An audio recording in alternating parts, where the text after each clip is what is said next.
धनबाद के छाताबाद में हुए भूधंसान के बाद बुधवार शाम झारखंड सरकार के अल्पसंख्यक कल्याण मंत्री हफीजुल हसन प्रभावित क्षेत्र का जायजा लेने पहुंचे। रात के समय इलाके में बिजली नहीं रहने के कारण घटनास्थल पूरी तरह अंधेरा पसरा हुआ था। मंत्री ने खुद ही टॉर्च की रोशनी के सहारे भूधंसान प्रभावित क्षेत्र का निरीक्षण किया और मौके पर मौजूद लोगों से स्थिति की जानकारी ली। इस दौरान मंत्री हफीजुल हसन ने प्रभावित महिलाओं से मुलाकात कर उनकी समस्याएं सुनी।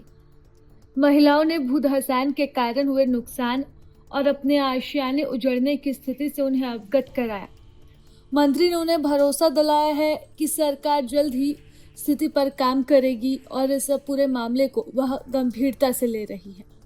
सरकार उनके आशियाने दोबारा बना कर देगी। मंत्री ने स्पष्ट कहा है कि जब तक भूधंसान पीड़ितों को मुआवजा नहीं मिल जाता तब तक छाताबाद में आउटसोर्सिंग का काम शुरू नहीं होने दिया जाएगा।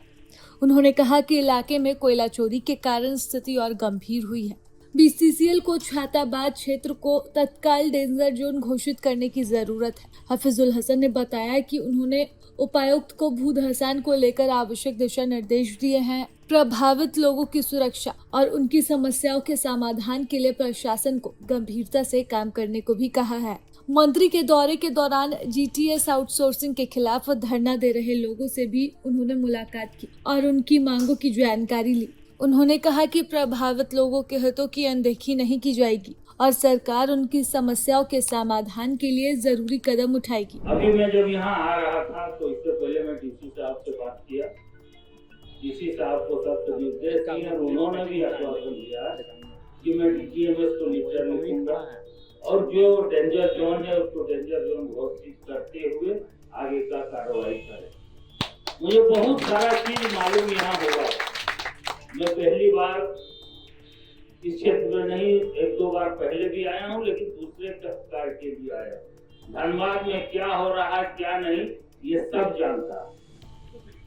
यहाँ कोयला का किस तरह का कांड हो रहा है। अभी हमारे मुखरा चाचा ने ये बोले कि जब झारखंड पुलिस एक्टिव हुआ है तो चोरी बंद होगा। चोरी भी यहाँ होता है और सबके मिली भगत से होता है। मैं आपको विश्वास दिलाता हूँ कि चोरी भी बंद होगा और मुआवजा भी आपको मिलेगा और जो वहाँ सर्वे भी होगा और जब तक नहीं होगा तब तक यहाँ काम भी चालू नहीं होगा। मैं आपके दुर्दर्द को समझता हूँ कि यहाँ क्या जरूरत है क्या जरूरत नहीं है। कार्यों का शक्ति का प्रदर्शन कार्यों से होता न कि शब्दों से। हम लंबा लंबा फेंक के यहाँ चला जाएंगे उससे कुछ नहीं होगा। ये आप मुझ पर छोड़िए कि कैसे आपको हक मिले।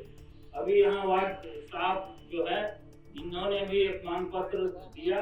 जितना टॉपिक ये लिखे हैं उतना टॉपिक में पहले ही बात करके आया।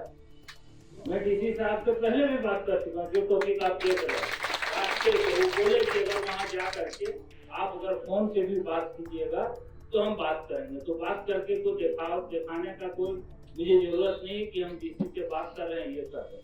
यहाँ का जो डीसी है उनको 50 ठो डीसी में इनका भी सिलेक्शन हुआ। 15 तारीख को इनको राष्ट्रपति से पुरस्कार मिलेगा। डीसी भी बढ़िया है, एसपी भी बढ़िया, और जो भी खराब है उसको बढ़िया हम कर देंगे। हम अपने आप में इंजीनियर है, सर्वेयर है। सर्वेयर का काम ही होता है। हर कोलियरी में सर्वेयर आता है ना, जानते हैं ना आप लोग, जरूर जानते होंगे सर्वेयर। तो सर्वेयर ऊपर नीचे का चीज ऊपर में लिख के बनाता है। सर्वेयर का काम यही रहता है, सर्वे करना। तो मैं मोटा मोटी सर्वे कर चुका हूँ कि कौन यहाँ क्या किया है जो इस घटना घटा। आप लोग आए हैं देखने के लिए, भी स्पॉट पर जा रहे हैं। इसके बाद सारा अफसर से बात करूंगा और बात करके सारे समस्याओं का हल करूंगा। चाहे मुआवजा का समस्या हो, चाहे विस्थापन का समस्या हो, चाहे उसको डेंजर जोन घोषित करने का समस्या हो। अच्छा, जो भूखे मर रहे हैं अभी एक जगह आए, कुछ मदद की और जो वैसे होंगे तो मदद करेंगे। प्रभातखबर.com, विश्वास वही, रफ्तार नहीं।